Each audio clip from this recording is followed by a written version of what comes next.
on what's happening. This video today is going to be about Sean Stockman of Boyz II Men, and did he let the music industry have it?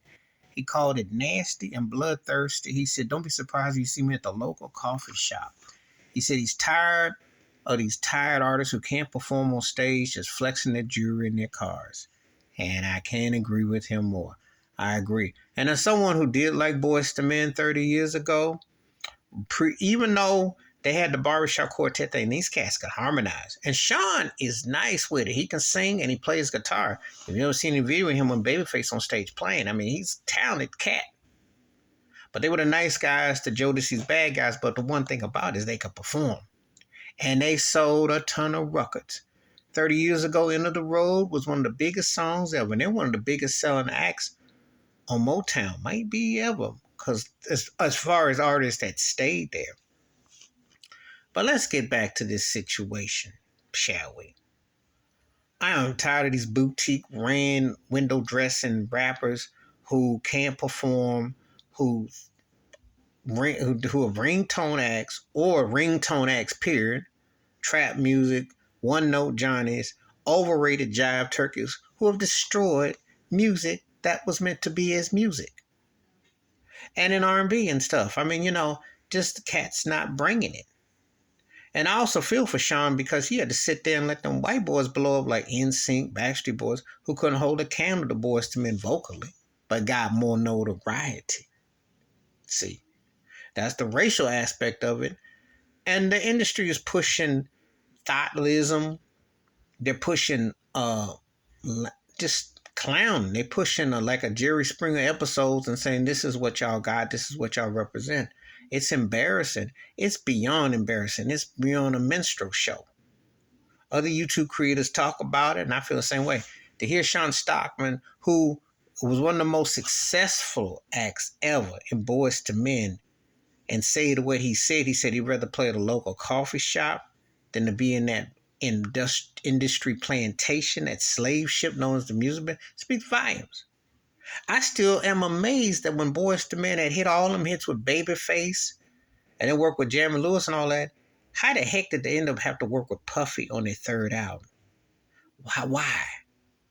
They deserve better than that garbage and that fakery. But that's what this industry has done.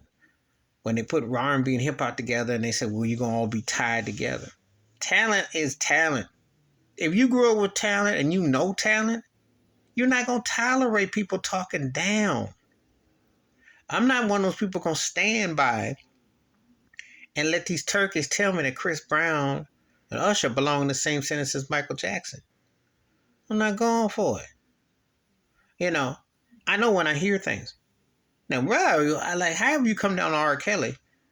Ain't nobody seen that dude the last 30 years as a songwriter artist. That's just a fact. So that's a fact. When you see somebody who's dominant or blown up, just like seeing Stevie Wonder, Michael Jackson, Lionel Richie, Prince, Sly Stone, Michael Jackson dominated stuff too, Whitney Houston, Aretha Franklin, when you see people who are dominant, did the thing, Earth, Wind & Fire, you grew up watching, and you want to talk about hip-hop?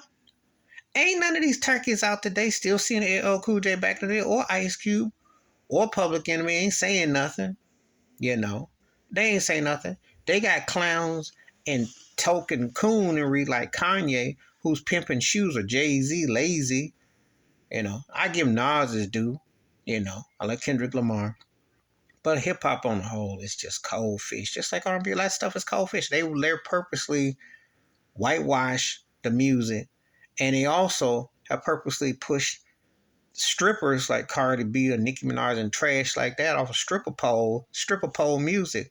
This ain't, you doing somersaults in the strip club. That's one thing. That's not what your ears are. Or they pushing Nas X and this clownery, buffoonery. It's embarrassing. It is embarrassing. There's a whole generation that's gotten whitewashed and grew up on sampling and loops and don't know the originators of the music. And they've done this on purpose to take black folks off the mind of the creativity. That is what the plantation mind. That's why they want critical race theory. Believe me, it goes beyond just what you hear in the history books. It goes on what you put in your ears. Because if you don't know what Stevie Wonder did at the Grammys dominant in the 70s, you don't know what Nat King Cole being the first African American to host a TV show as an artist and whatnot.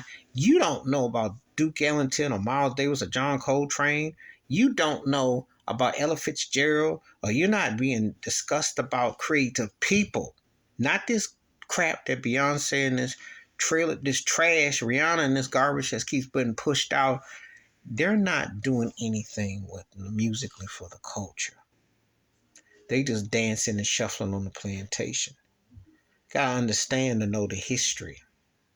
And there ain't nobody, you're not gonna have anybody who understands arrangements and harmonies like a Charles Stephanie or Quincy Jones for that matter. But you can understand Barry White or Isaac Hayes' complexities and arrangements and soundtrack. They have Parliament Funkadelic been sampled, James Brown. You better ask somebody why Rick James been sampled. Why they would rather sample and loop and downplay the funk or downplay people who actually could do music and just have people push buttons and getting away with it. Even the DJs today don't even play records. It's all computerized. Everything is a starter kit with your fingers. It ain't coming from your noggin. And it shows in the lack of it. So I applaud Sean for telling about the racist, the jive time music industry. Blood's what he said it best about the business. He said nasty, bloodthirsty. Right on to Sean Stockman, and I concur. I've been saying that for over 3 decades now. It went downhill, and it has been in a fog. Please hit like, subscribe, welcome thoughts and comments, and I do respond. Thank you. Wash your hands, keep your mind closed, watch out for another. And if you don't like that garbage, listen to the oldies, but turn that garbage off. And don't give that industry no more of your money. Take that for free. Don't put a dime on that, because you know how evil they are. I'm out.